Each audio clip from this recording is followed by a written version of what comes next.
Westfield! In the distant past, well, from about 1989 to 1994-ish, the beat-em-up reigned supreme. You literally, not at all figuratively, genuinely couldn't swing a cat, whether it alive or dead, without hitting a scrolling brawler. It was the golden age of the beat-em-up, and it was glorious.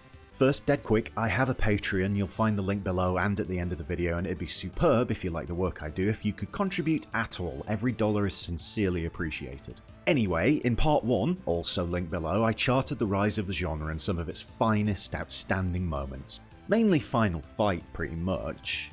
And here in part 2, I want to talk more about a couple of publishers and their respective output, the end of the golden age, and what the beat-em-up has become. Enough faff, let's go.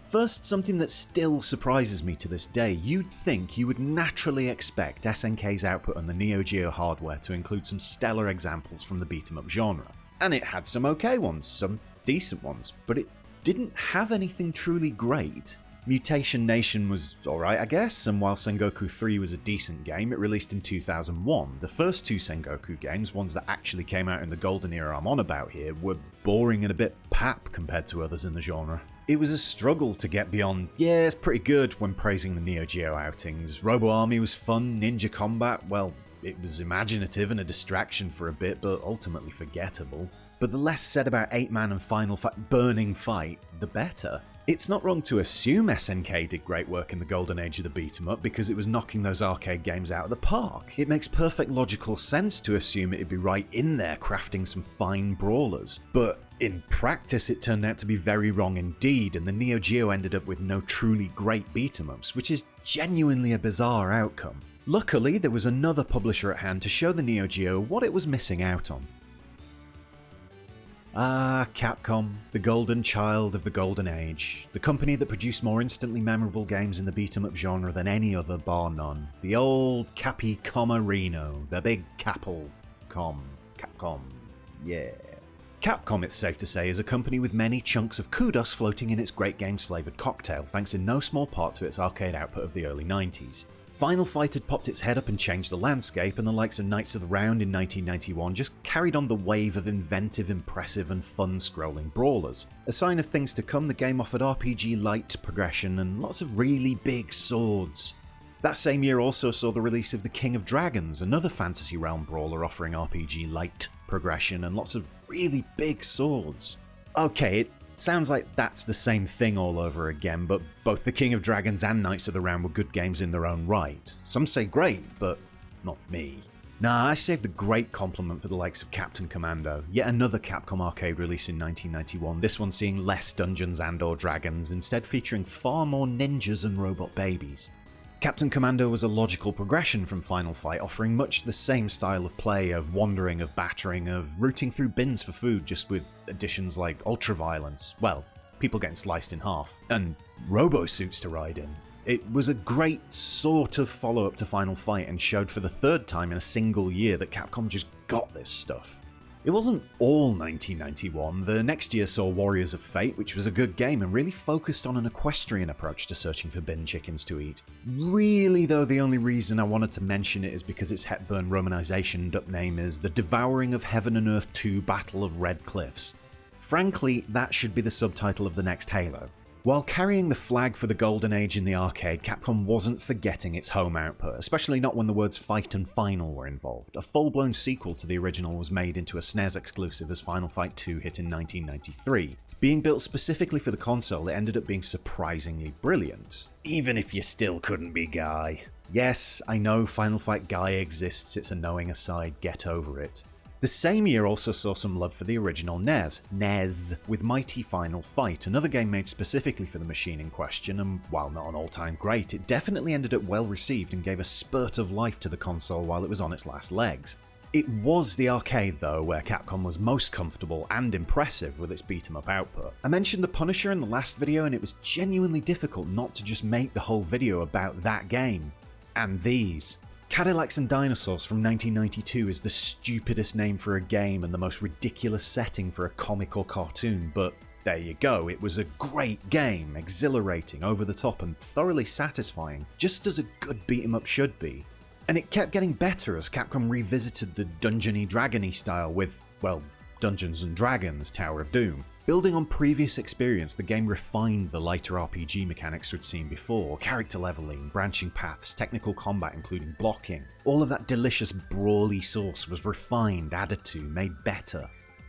Armored Warriors started to make everyone think Capcom could do absolutely no wrong in the genre du jour, and quite frankly why every game after this 1994 release didn't feature the ability to pick up body parts of your vanquished foes and use them yourself, I will never understand. Though admittedly it would be a bit gruesome if you're facing off against humans, so that's probably why.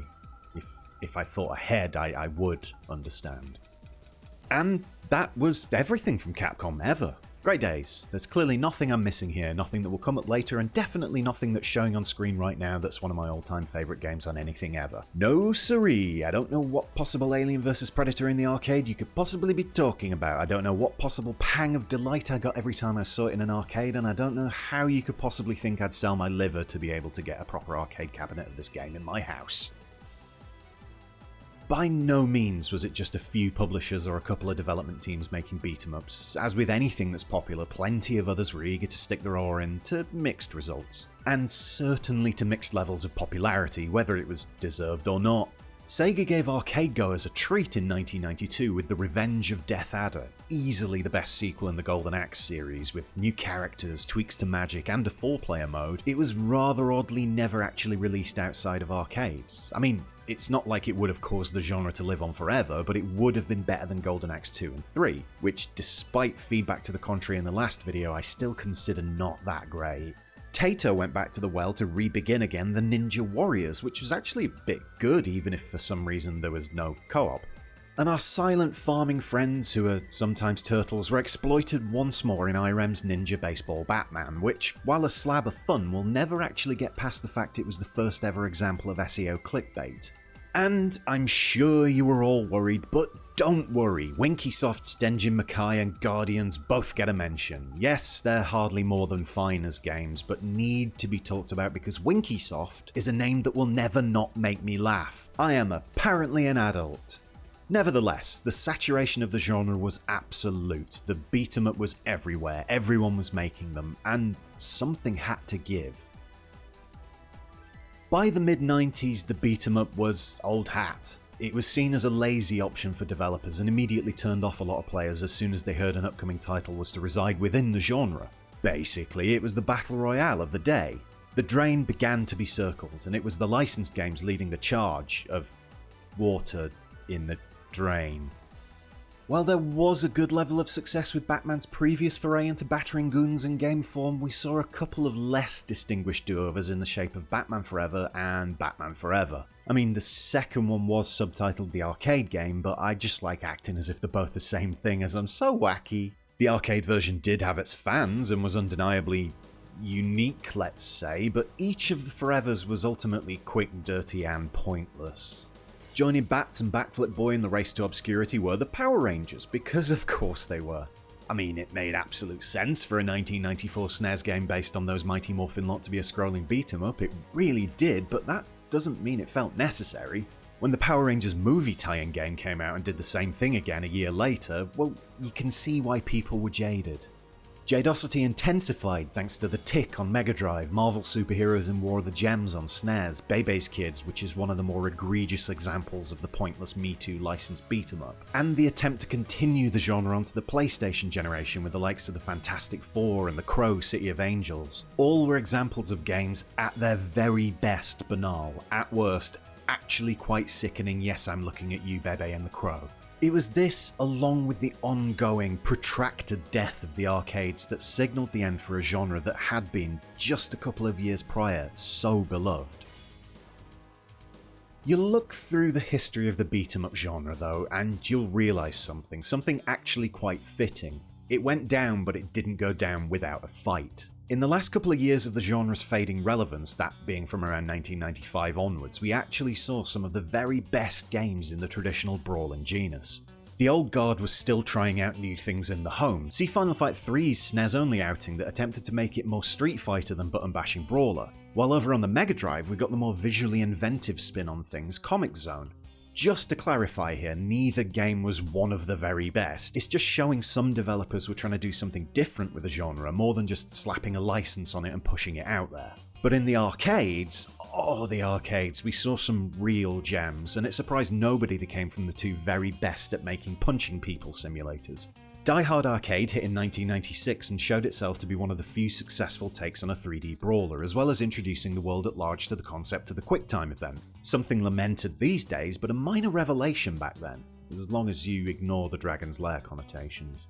The same year saw Capcom releasing what it had been building to with its fantasy-themed games, Dungeons & Dragons Shadow over Mystara. Not only was this arcade masterpiece home to the sort of refined, thwocking people mechanics you'd expect from the team behind so many titles in the genre, it had those RPG-like features Capcom had become so good at integrating in usual throwaway coin-up titles. Different weapons to equip, gear, XP, branching paths and multiple endings. It was probably a bit much for the arcade, to be honest, and seems like something that would have been perfect at home. They didn't figure out how to squeeze it onto the Saturn until 1999 though, and by then nobody really cared that much.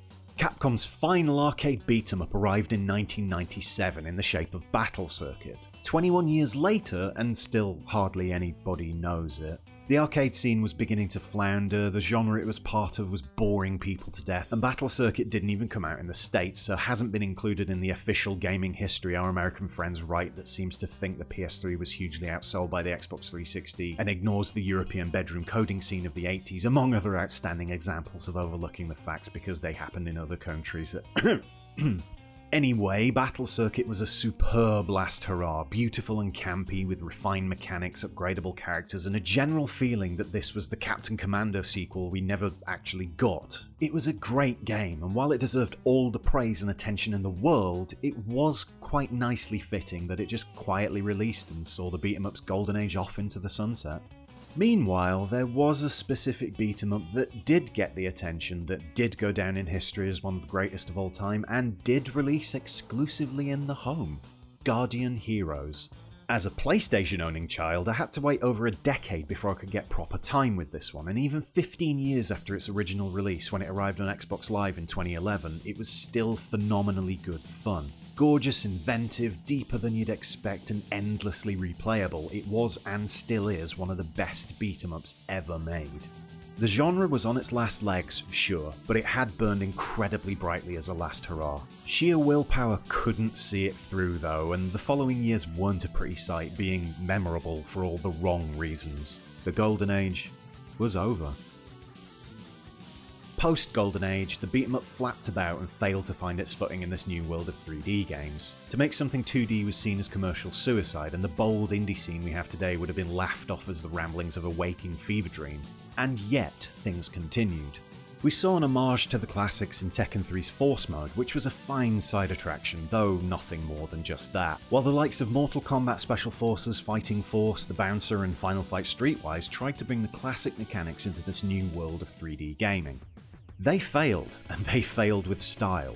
Niche greats like God Hand and Beautiful Joe turned up eventually and gave us a Mikami Kamiya 1-2 of what the genre could have, or should have become in the modern era. But even with more traditional titles like Castle Crashers and Scott Pilgrim vs. the World, it wasn't to be. The world had changed, and the games we wanted with it. It's hard to say the beat-em-up is completely dead, but the genre as we know it is either in comfortable retirement, or on rather less comfortable life support.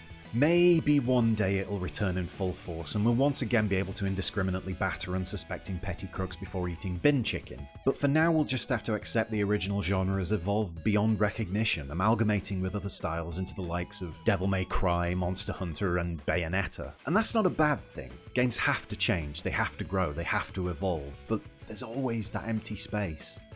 There are some efforts. Raging Justice tickles the nostalgia gland even if it's rubbish, and I'm sure other indies have and will make games harking back to the Golden Age. I didn't even mention Dragon's Crown for example, but that's mainly because the art style is fundamentally embarrassing. I just really like a Final Fight 4, you know? Still, that, friends, is that. The Golden Age of the beat-em-up was a grand old few years and gave us all some superb memories of punching people in the face repeatedly before depriving a homeless person of a cooked meal from a trash can. Things are different now, but the spirit lives on. The spirit of punching. Thanks for watching, please do like, share, subscribe, spread the word, and play all of Capcom's beat-em-ups because really they are that damn good, especially the Dungeons & Dragons games. I would like to thank my $5 or more tier supporters from the world of Patreon because they are nice and kind and I love them very much. And the higher tier supporters, the mighty few, get all the love I have to give. Video Brains or Jake Tucker, Takara Hoshi, Lola Osman. Thanks for your support and thanks for watching. There are still too many beat-em-ups from this era, I still don't ever want to play any of them again after making this video. Bye!